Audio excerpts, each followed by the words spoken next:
Hey, everybody. Thanks for being with us. Appreciate you joining us again on this Wednesday as we continue through the Gospel of Luke. We are in the last stages here of Luke. We have seen Jesus on the cross. Today, Luke finishes that story. Some interesting stuff. You know, again, if you are a Bible person, if you've been in church, if you've done a bunch of Easters and Good Fridays, you know that each gospel has its own collection of details and nuances in regard to the crucifixion story and to the resurrection story. We'll try to point those out as we go through Luke's version. But we find ourselves in verse 44 in a section called the death of Jesus, which I think is self-explanatory. Luke says, "It was now about noon, and darkness came over the whole land until 3 p.m, while the sun's light failed. And the curtain of the temple was torn in two. Then Jesus, crying with a loud voice, said, 'Father, into your hands I commend my spirit.' Having said this, he breathed his last. When the centurion saw what had taken place, he praised God and said, 'Certainly this man was innocent.'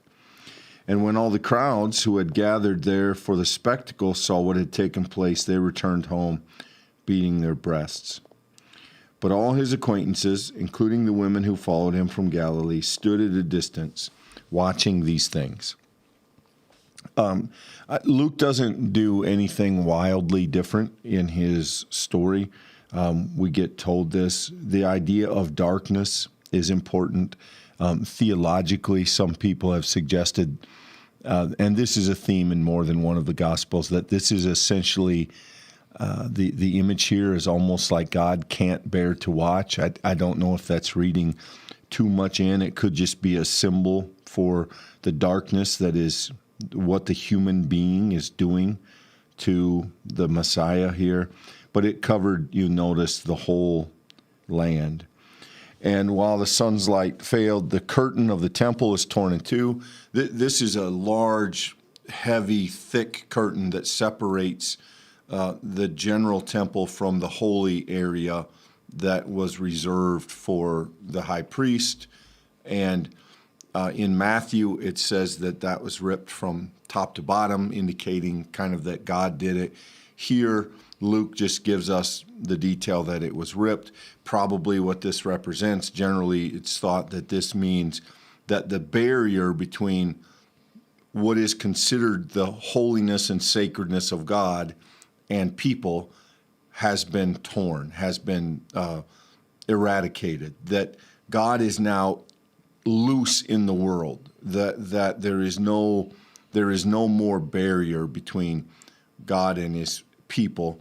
And then we have here, Jesus cries with a loud voice. The third thing he says, I mentioned this yesterday, there are 7 things Jesus says from the cross.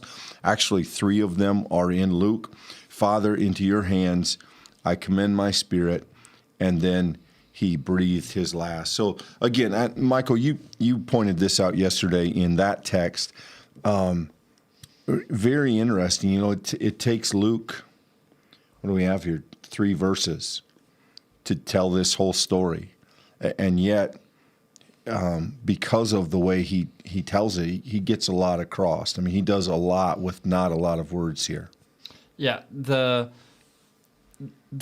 let's look at the breadth of that, Clint. And I think that's a really important thing to do as we go through a study slowly, is to realize that now we've looked at 5 verses here today, and yet in these 5 verses, Luke has told the whole story.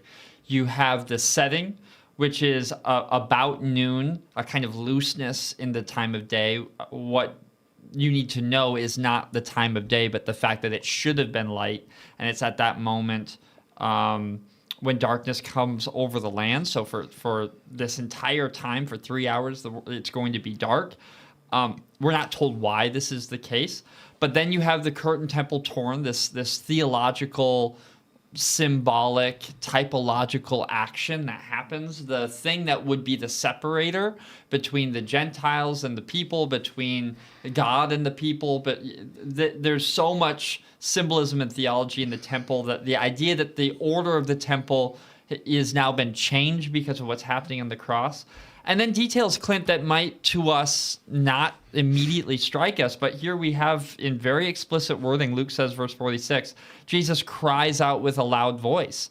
And, the commentators point out, and I think it's a helpful thing to remember, that at the end of a crucifixion, generally a person would not have any voice at all. That by nature of that form of death, that one is going to have no breath. That's the way that crucifixion ultimately will kill you. And so the idea that Jesus cries out, and Luke wants us to know it's with a loud voice, makes it clear that he is giving up his life. And it's not just that he has a voice, it's what he uses that voice to do.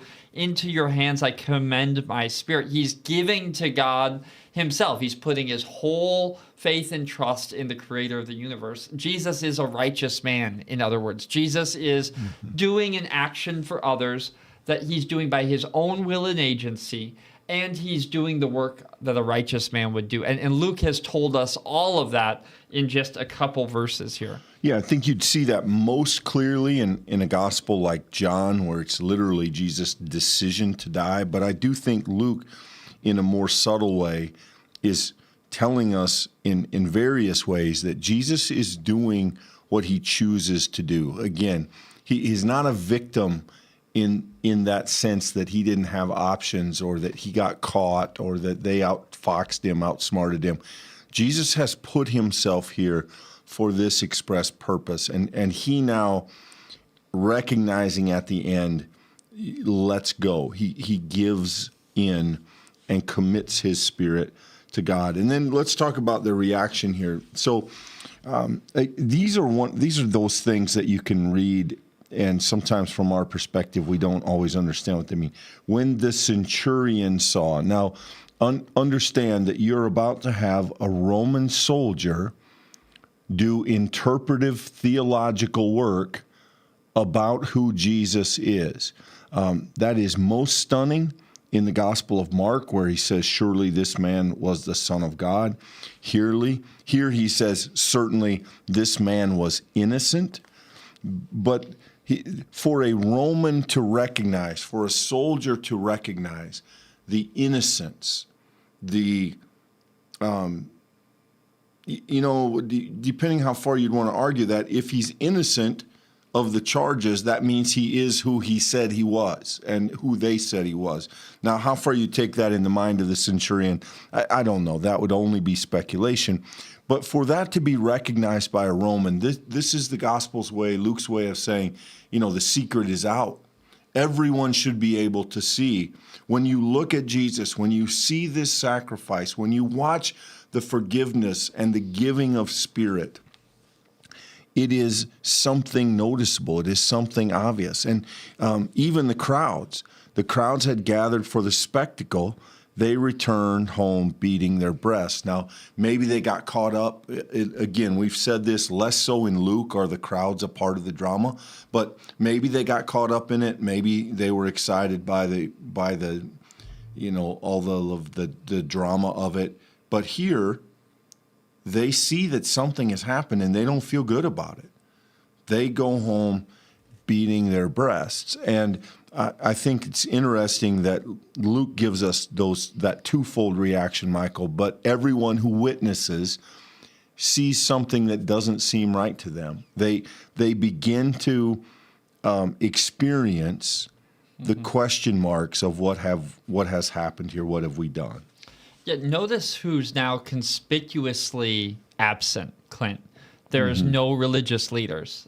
There's, in fact, the person remaining, and I think that the absence of the religious leaders actually becomes even more serious and more damning, actually, is the presence and recognition of the Roman soldier, right? Because we've had this whole interplay between the religious leaders ultimately capturing Jesus, then having to bring into the fold Pilate, who then brings in Herod, and then it goes back to Pilate. Pilate represents the Roman power, the Roman ability even to authorize an execution like this.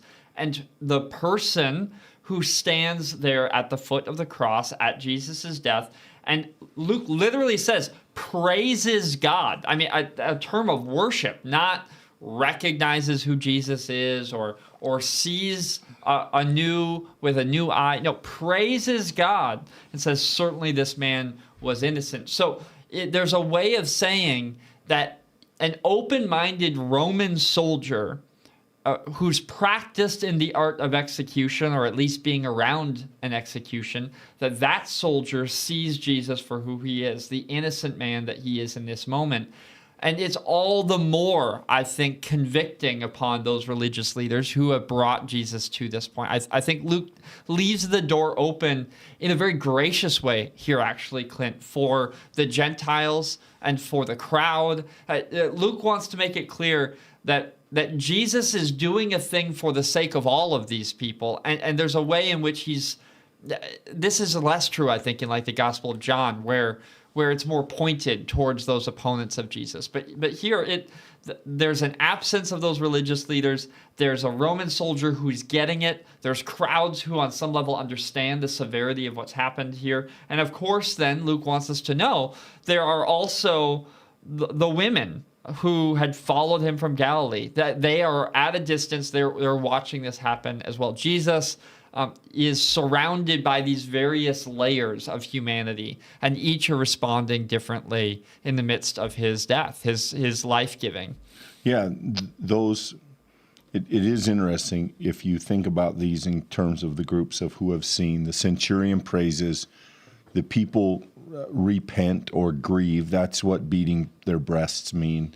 And those who knew Jesus, the women and acquaintances, they were at a distance watching these things. And it gives you, without saying it, Luke has done a beautiful job of painting a scene in which Jesus is in the center, and all around him are these various reactions. And leaves open-ended the kind of the question of what happens next, which is what we'll get to tomorrow. But again, a shorter section than I think you might imagine if you were going to sit and write the death of Jesus. I mean, Luke gets all of this done in 10 verses, including yesterday's text, and it just it's really, I think, really. Fantastic writing. So I just want to point out, I'd be interested in your thoughts on this, Clint. To me, as I read this, it strikes me the women who followed him from Galilee stood at a distance watching these things.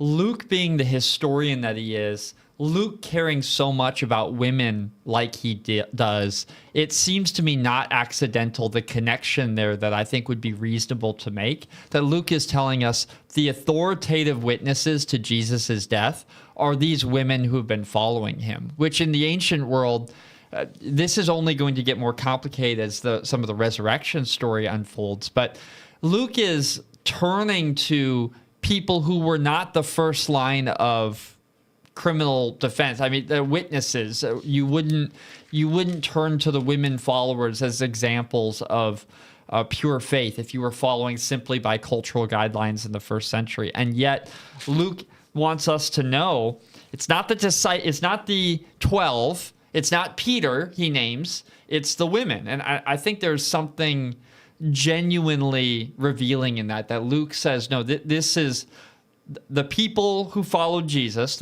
these women who followed him all the way from Galilee, they were with him until the end. And the fact that they're named is a kind of honoring, and I think that's worth noting. Yeah. I mean, it has been suggested, and I'm not a big believer that we have to defend the text, but it has been noted by people who want to stick up for the idea that the Bible tells accurate stories, that if you were crafting a story to try and sell the idea of Jesus, it would never occur to a first century writer to make women the primary movers and receivers of the story. So, I mean, that has been a point that some have actually used to validate the historical truth, the factualness of the story is why, if you were making this up, you wouldn't do it that way. You would tell a cleaner, more compelling story that in some ways this is the oddest twist, and therefore it's often thought to add to the idea that it's accurate. I wonder, too, if when we look at a text like this, it would be easy for us to read by it, maybe, just in terms of sheer length, and also as people who know the story, we know Jesus died, maybe even people who know the Easter story, who know what's going to come, and wanting to get to the stuff down the road.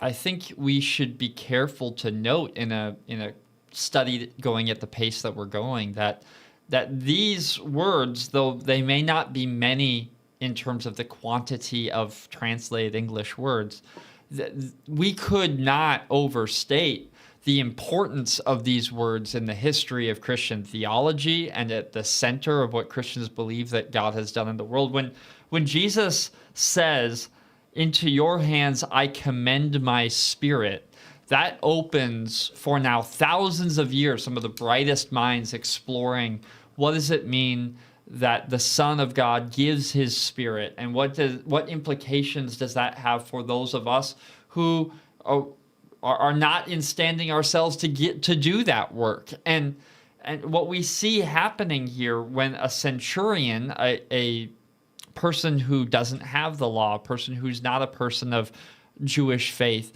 when the centurion sees that this man is an innocent man, then we know that Jesus is not innocent just in the eyes of those who are standing there. It's a nod to Luke wants us to know that Jesus, as an innocent man, has done something that all of the other people of the world who are not innocent couldn't have done for themselves. There's the story that we've read today that is the historical account. Luke tells that. It's brief. There's also the theological depth of meaning that is going to flow out of this as Christians come to understand what God has done in this moment. And I think that's what's so amazing about it, is it does function on many planes, but it doesn't need a lot of words to do that. It doesn't need to spend a lot of time at crucifixion, because that's just the fulcrum point upon which everything else will flow. We have all of these 22 and a half chapters before this. We have a few chapters after it, but we don't need to spend substantial time on this moment, because ultimately what God has done here is the fulcrum on which the rest of it all turns. Yeah, throughout the story, we've had dozens, hundreds of people who have looked at Jesus, and some of them have seen something unique, something holy, something profound. That has included women, that has included Samaritan, that has included tax collector and sinner, and now fishermen and others, and now it also includes centurion, Roman soldier, and that this man sees in Jesus an innocence that leads him to praise God. And that's, make no mistake, not a God, that's capital G, God. And Luke, I think, would love that detail. Luke is very interested in laying the groundwork for the story of how Jesus' death and resurrection is for all people. And so I assume he would very much love the idea that among those who have finally seen in Jesus the work of God and the coming of the kingdom, there's even at the foot of the cross a Roman soldier. That would be a detail that I think he would appreciate very much, and he writes it really well. And let's not forget that this innocence by the Roman is declared upon Jesus while two criminals hang on either side, which we just had in our previous study. I think the fact that Jesus is the center, surrounded by these criminals, surrounded by a crowd, surrounded by Romans, surrounded then at that farthest level by the women, we're all in that story, and I hope that you found that for yourself today. Certainly like this video if it has been interesting, or if it's helped deepen your own faith or understanding of that faith. Subscribe so that you can stay with us on studies like this through books like Luke, and we look forward to seeing you tomorrow as we turn to the burial of Jesus. Thanks, everybody.